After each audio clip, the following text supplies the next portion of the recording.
कहते हैं इस दुनिया में सबसे सुंदर अनुभूति है सेवा करना और दूसरों के लिए सोचना। आज मैं आपको ले चलता हूं धर्मपुर गांव की एक अनोखी यात्रा पर, जहां एक बुजुर्ग किसान, एक नन्हा नीलकंठ पक्षी और साधारण लोग मिलकर असाधारण बातें सिखाते हैं। तो चलिए बिना देरी किए इस सुंदर कहानी में डूबते हैं। बहुत समय पहले की बात है। धर्मपुर नाम का एक शांत सा गांव नदी किनारे बसा हुआ था। चारों ओर हरियाली थी, खेत लहलहा रहे थे और गांव के लोग छोटे छोटे घरों में एक दूसरे से प्रेम भाव से रहते थे। यहाँ के लोग साधारण जीवन जीते थे, खेतों में काम करते, पशुपालन करते और मौसम के अनुसार त्योहार मनाते।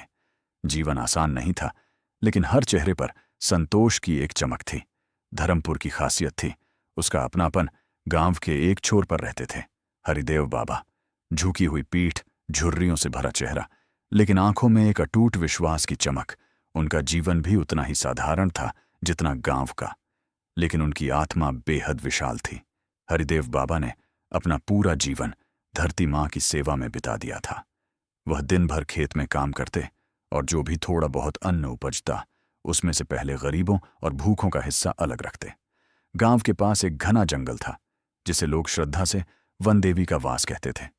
इसी जंगल में रहते थे अनेक पशु पक्षी, जिनमें एक सुंदर नीलकंठ पक्षी भी था। उसकी नीली हरी आभा सूरज की रोशनी में चमकती थी। नीलकंठ और उसकी पत्नी एक पुराने बरगद के पेड़ पर अपना घर बनाए हुए थे। उनका जीवन बहुत सादा था। दिन भर भोजन की तलाश, शाम को घोंसले में विश्राम। एक दिन जब सूर्य ढल रहा था और धर्मपुर सुनहरी रोशनी में नहा रहा था, नीलकंठ ने देखा कि नदी किनारे हरिदेव बाबा बैठे हैं। उनके सामने एक छोटी सी पोटली थी जिसमें थोड़ा सा सत्तू, गुड़ और पानी था। बाबा ने अपने हाथ जोड़कर भगवान को धन्यवाद दिया और भोजन करने ही वाले थे कि तभी एक दुबला पतला भूखा भिखारी वहां आ पहुंचा। भिखारी के चेहरे पर भुखमरी की गहरी रेखाएं थीं, कपड़े फटे हुए थे और आंखों में एक अजीब सी लाचारी थी। हरिदेव बाबा ने एक पल भी सोचे बिना अपनी पोटली भिखारी के सामने कर दी।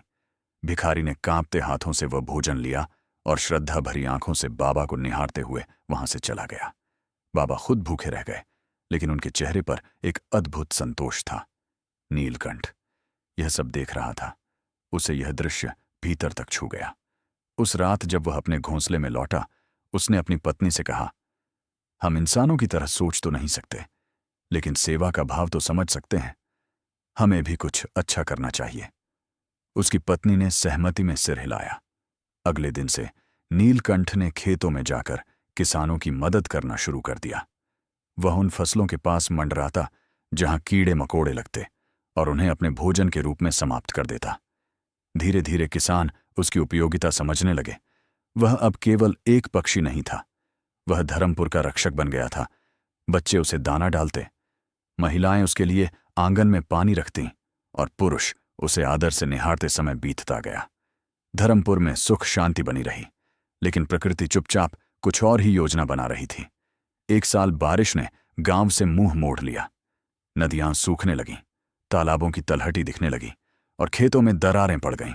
फसलें बर्बाद होने लगीं। पशु पक्षी भी प्यासे भटकने लगे। लोगों के चेहरों पर चिंता की लकीरें गहराने लगीं। भूख और प्यास ने धर्मपुर की रग रग को थका दिया था। रोजमर्रा का जीवन एक संघर्ष बन गया था। कई परिवार गांव छोड़कर दूर शहरों की ओर पलायन करने लगे।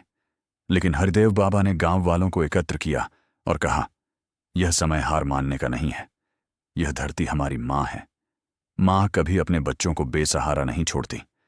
हमें अपनी श्रद्धा और सेवा से माँ को पुनः पुकारना होगा। एक दिन सभी गांव वाले नदी किनारे एकत्र हुए। सूखी नदी की तलहटी में छोटे छोटे दीपक जलाए गए। सभी ने मिलकर जंगल के देवता और धरती माँ से प्रार्थना की। हरिदेव बाबा सबसे आगे खड़े थे। उनके कांपते हाथ आसमान की ओर उठे हुए थे और आंखों से आंसू बह रहे थे। नीलकंठ और उसकी पत्नी भी दूर एक पेड़ की शाखा पर बैठे यह दृश्य देख रहे थे। प्रार्थना के स्वर वातावरण में गूंजने लगे। तभी अचानक आकाश में बादल घिर आए। देखते ही देखते मूसलधार बारिश शुरू हो गई। सूखी धरती जीवंत हो उठी। गांव वालों की आंखों में आशा के दीप जल उठे। बच्चे मिट्टी में नाचने लगे, महिलाएं एक दूसरे को गले लगाने लगीं और बुजुर्गों ने हाथ जोड़कर आकाश को नमन किया। गांव में फिर से हरियाली लौट आई। नदियां बहने लगीं, तालाब लबालब भर गए, खेतों में नए बीज अंकुरित होने लगे। धर्मपुर फिर से मुस्कुराने लगा। लोगों ने माना कि यह चमत्कार हरिदेव बाबा के पुण्य और नीलकंठ के शुभ कार्यों का परिणाम था। गांव वालों ने नीलकंठ को धर्मपुर का रक्षक नाम दिया। अब हर त्योहार पर गांव वाले मिलकर नीलकंठ की पूजा करते, बच्चे उसके लिए सुंदर सुंदर दाने और पानी रखते। नीलकंठ भी गर्व से गांव के ऊपर मंडराता और अपनी मधुर आवाज में गाता। समय धीरे धीरे आगे बढ़ता रहा, लेकिन धर्मपुर अब केवल एक गांव नहीं रहा था, वह एक संदेश बन गया था, सेवा, त्याग और प्रकृति प्रेम का।